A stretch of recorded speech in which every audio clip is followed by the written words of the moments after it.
look on the bright side, Kokoro. Now you can join Azusa's harem. We open this week with Kokoro for the first time visiting the Precure superheroine HQ, aka their offices. I mean, that's what you may as well call it, considering that Tanaka revealed that they had been commissioned to put together a certain product. レコード会社からそれぞれの曲をレコーディングし、1枚の CD に。 I'm still waiting for them to release Fate Extra Record already. Also, bring back Senran and Kagura to the consoles, you cowards. Also, happy to see that the season isn't laying up on all of the blatant product placement. Sure enough, Kokoro was one of those sheep, whilst forgetting that she would have to contribute to the single too. And they would be able to almost immediately get to work on it, as Tanaka had already set up a full-on recording studio in this sort of building. And here I thought Google had the most impractical business building designs. Anyway, they regrouped the next day after getting a night of practicing in. Uta and Nana used their usual methods of practicing music, but Kokoro had a slightly harder time.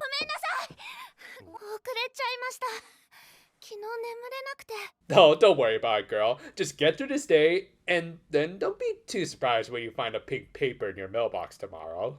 Okay, I actually do like this detail, as while Kokoro's early morning routine probably had given her the best stamina of this team to be able to physically sing the best out of them, she also was probably the worst at actually enunciating the lyrics, as outside of her finisher, she doesn't really sing a lot like Uta, and hasn't practiced on any sort of instruments like Nana. So she would struggle in a bit more of a professional setting, on top of having some other issues that we'll get to.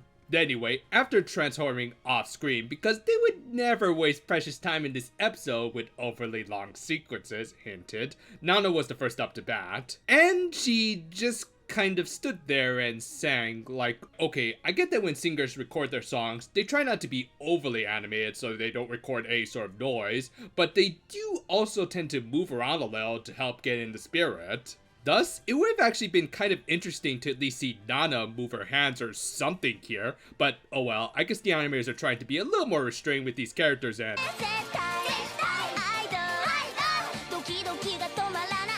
Though, we're gonna have to re-record it considering there's so much noise from you moving around so much.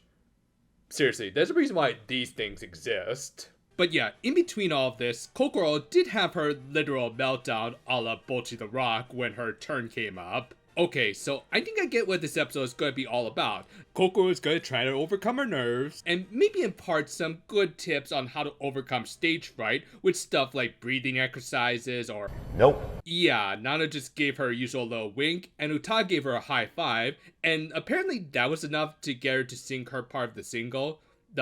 Okay, that felt like a bit of an unnecessary distraction. I mean, sure, the rest of the episode is still gonna focus on Kokoro, but yeah, it was just kind of a weird bit there. Still, I won't complain too much, as this episode did address something that I've actually been kind of wondering for the past couple of episodes. How is Kokoro going to deal with her research club inevitably needing to examine her superheroine persona? I mean, put aside all of the secret identity stuff, it would also be just kind of embarrassing to have everyone unknowingly analyze yourself when you're in the room. Then again, it is a good opportunity to learn who you should put out on a restraining order. But yeah, while she tried to prevent her club from researching Cure Kyunchi, Kokoro ended up being reminded of how much everyone admired her group, especially after Mikoto recollected the events of the second episode. Thus, after their CDs were printed, Kokoro suggested a certain event to both help advertise them, as well as provide some fan service.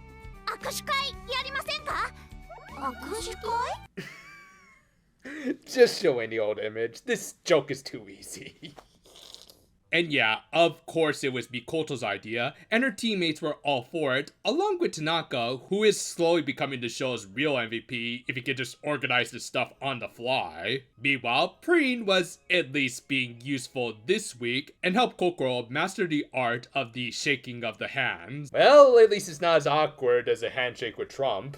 On her way to the handshake event, Kokoro ran to one of her fans, a little girl named Mew. And it was a very wholesome little scene that also gave her a little introspection of who she was both performing for and protecting as an idol Precure. That said, they would still need to deal with those sorts of fans who, even when they try to clean up, they still end up being kind of gross.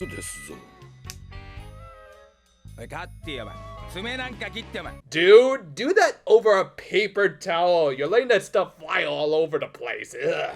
But yeah, in easily the funniest bit of the episode, Cuddy legit tried to stand in line for the event. Like, you'd think at the very least, as a supervillain, he tried to cut in line, which, yeah, now that I think about it, that would go well with his gimmick.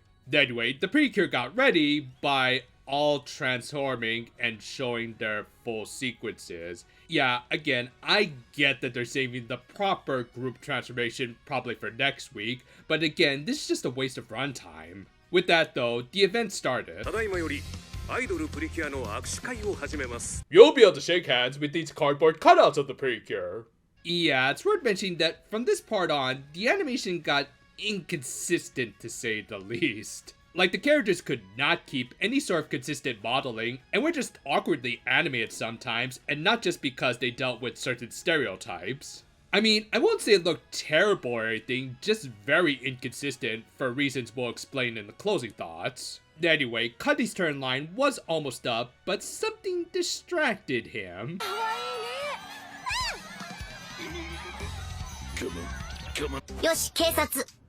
Now, of course, his villain senses got the best of him, and he ended up using the girl and her mother as victims of the week. So, like, shouldn't that make the monster a little stronger if it has two people? Or is it just gonna be like any other monster of the week and okay? But yeah, as I said, the animation here was awkward, and in actual motion, yeah, it did look kind of outright bad. Hell, even when they tried to have an inspirational scene with Nana and Uta helping Kokoro up, I was more distracted by how gangly their arms looked. Like, geez, y'all don't have to starve yourselves for your careers just yet, at least. But yeah, Kokoro, of course, tried to save her own fan, more out of a sense of duty. As for her, she wasn't even sure if she deserved to have fans, being objectively the worst as a performer in this team. However, after one bad joke, her senpai assured Kokoro that she had her own strengths, like her assertiveness and ability to come up with events like this, that she should be a little more proud of rather than worrying about skills that she can always improve later. With that, they defeated the monster in a very meh sequence. Like, I get that the Cures were trying to distract this thing, but the storyboarding was just really off here. Anyway, Kokoro of course got the finishing blow again.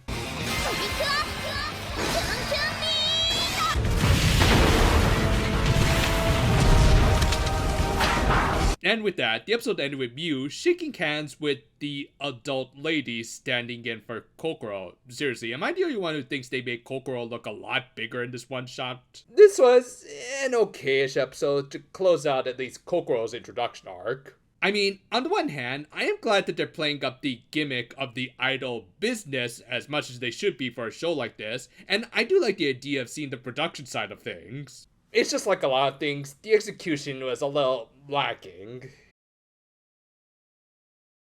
Looking at the animation directors this week, it becomes kind of clear why things looked a little wonky. Yeah, it's fair to assume that a lot of the animation was outsourced, including likely to Korea based on this top credit. As a result, I think stuff like the recording scene just got next to no direction other than just animate the mouths. Again, I'm not asking for much, just something other than the Cures just kind of awkwardly standing there, except for Uta, who realistically might have overdone it, but still, at least it was different. Though, putting aside the animation, the story this week was at least not bad, with Kokoro coming to understand and really take in the fact that she was now an idol. Over the course of just this episode, she went from trying to bar her own club from researching her to heading an event where she would have to interact with more of her fans. It's good stuff that really shows her opening up and coming to understand the gravity of being both a Precure and an idol that she couldn't keep shying away from. It's actually kind of ironic, as she was more into the idol stuff and initially tried to join the Precure based on just that, but after becoming a superheroine and getting good at it, things kind of reversed with her now kind of struggling with the idol stuff. That sort of development was honestly the most interesting part of the episode, as it also did lead to some wholesome scenes, and Kari simping was also pretty hilarious. Though, other than that, this was overall just an okay episode, with nothing truly major standing out, good or bad. Also, if you go into these sorts of events, do mind your manners, and if at all possible, for God's sake, put on some deodorant.